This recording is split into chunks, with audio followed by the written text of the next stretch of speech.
Сәлем достар, сіздермен бірге әдеттегідей доллар кезет арнасы. Бүгін мен сіздерге әлемдегі ең бай шейх кім?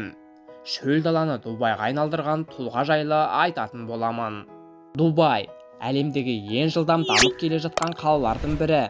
Бірақ бұл жерде бірнеше жыл бұрын жергілікті халық азық үшін түрлі кәсіптің көзін тапқан шөлдегі шағын елді мекен болған. Десе де осы шөлдің орнында аз уақытта жарқыраған зәулім ғимараттар, сәнді қонақ үйлер тұрғызылып, миллиондаған туристі бар Біріккен Араб Әмірлігіндегі халық тығыз қоныстанған қала пайда болды.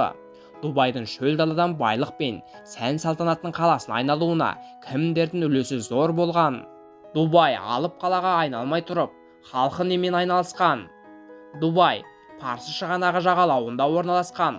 Оңтүстігінде және оңтүстік батысында Абу Даби әмірлігімен, солтүстігінде және шығысында Шарджа әмірлігімен, батысында Парсы шығанағымен шектеседі. Мұнда жергілікті тұрғындар бір кездері балық аулаумен, інжу маржан жинаумен, қайық жасаумен айналысып, батысқа қарай бағыт алған саудагерлерді тамақ, жататын орнымен қамтыған. Оның үстінде Дубайдың Үндістанға географиялық жақындығы оның таяу шығыс аймағының маңызды орталыққа айналдырды. Дубай қаласы Үндістаннан келген шетелдік саудагерлер үшін маңызды аялдама болды. Олардың көпшілігі уақыт өте келе осы қалаға қоныстануды ұйғарған. Дубай билігіне ағылшындықтардың қандай қатысы бар? Дубай қаласының негізін 18 ғасырдың соңында Бани Яс тұқымы қалаған. Алайда 19 ғасырдан бастап бұл жер Ұлыбританияның ықпалына түскен. 20 ғасырдың ортасына дейін билік ағылшындықтардың қолында болып, олар Парсы шығанағы арқылы теңіз тасымалдаған және Дубай саясатын басқарып отырған. Шетелдіктердің үстемдігіне қарамастан, Дубай тұрғындары мәдениеті мен дәстүрін сақтап қалған. Дубайды тығырықтан шығарған кім? Дубай 1930 жылдарға дейін інжу маржан экспорттаумен танымал болды. Алайда кейін қаланың інжу маржан өнеркәсібі шығынға ұшырады. Осылайша халық Парсы шығанағының басқа бөліктеріне қарай қоныс аудара бастады. Дубайдың әлемдік деңгейдегі қалаға айналуына үлес қосқан әміршінің бірі Шейх Сайд осы тұста балама табыс көздерін іздеуге мәжбүр болған. Осылайша ол шетелдік саудагерлерді тартқысы келіп, салықтың едәуірін төмендеткен. 1971 жылы Дубай әмірлігі Абу Даби әмірлігімен және басқа 5 әмірлікпен біріккен Араб әмірліктерін құрады. Ал бір кездері билікті басқарған Ұлыбритания 1971 жылы Парсы шығанағы аймағынан кетті. Кейін, яғни 1973 жылы Дубай валютасы ретінде дирхам қабылданды. Дубайдың бірінші әмірі туралы не белгілі? Рашид ибн Сайд аль-Мактум, Дубай шейхі Сайд ибн Мактумның үлкен ұлы. Жас кезінен бері ол саяси, шаруашылық істермен айналыса бастаған. Кейін 1939 жылы таққа мұрагер ханзада болса, 1958 жылы Дубайдың шейхі атанды.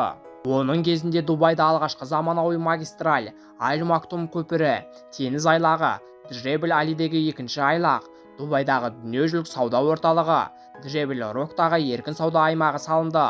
1963 жылы ұлттық банк құру туралы жарлық шығарылды. Сонымен қатар, осы уақыт ішінде көптеген халықаралық компаниялар құрылды. Соның ішінде Emirates Airlines'ті ерекше айтауға болады. Ашық дерек көзде Дубайдағы экономикалық реформалар туралы оның мына сөзі танымал.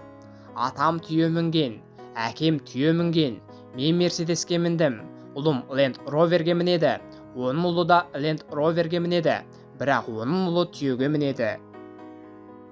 Дубайдың Дубай болуына ықпал еткен негізгі күш не? Рашид ибн Сайд аль-Мактум 1958 жылы әкесі Сайд қайтыс болғаннан кейін тізгінді ресми түрде өз қолына алады. Дубайда мұнай 1966 жылы табыла басталды. Ал Рашид пайданы Дубай мұнайынан тасымалдау үшін терең теңіз портын құруға бағыттады. Сонымен қатар, мұнайдан түсетін кірістері әуежай салуға және жаңа салалар мен қызметтерді құруға, соның ішінде медициналық көмекті жақсартуға жұмсады.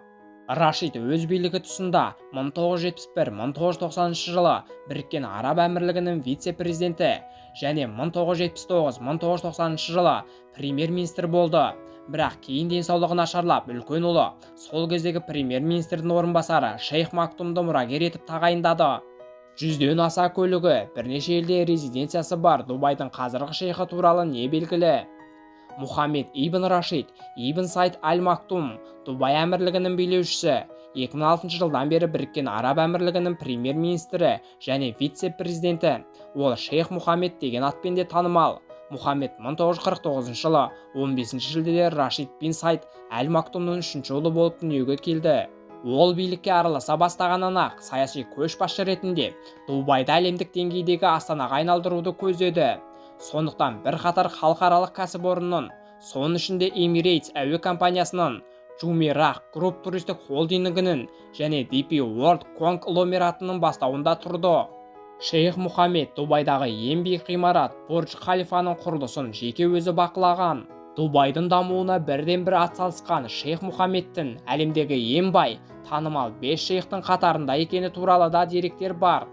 Ал ашық дерек көзде оның Ұлыбританияда $140 миллион жылжымайтын мүлкіне, Монакода $308 миллион пентухасына екені, Италия, Франция, ақш-тағы тағы да басқа елдерде резиденциясы бары, 100 автокөлігі, оның ішінде бірнеше Мерседес, Rolls-Royce көліктері бар екені, тіпті Дубайдағы ең үлкен яхталардың бірі оған тиесілі екені айтылады.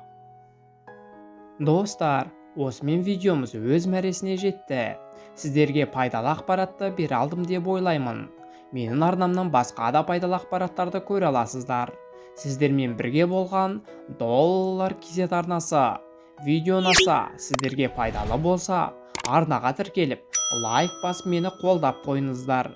Әр қазақ бай қуатты болсын. Келесі кездескенше.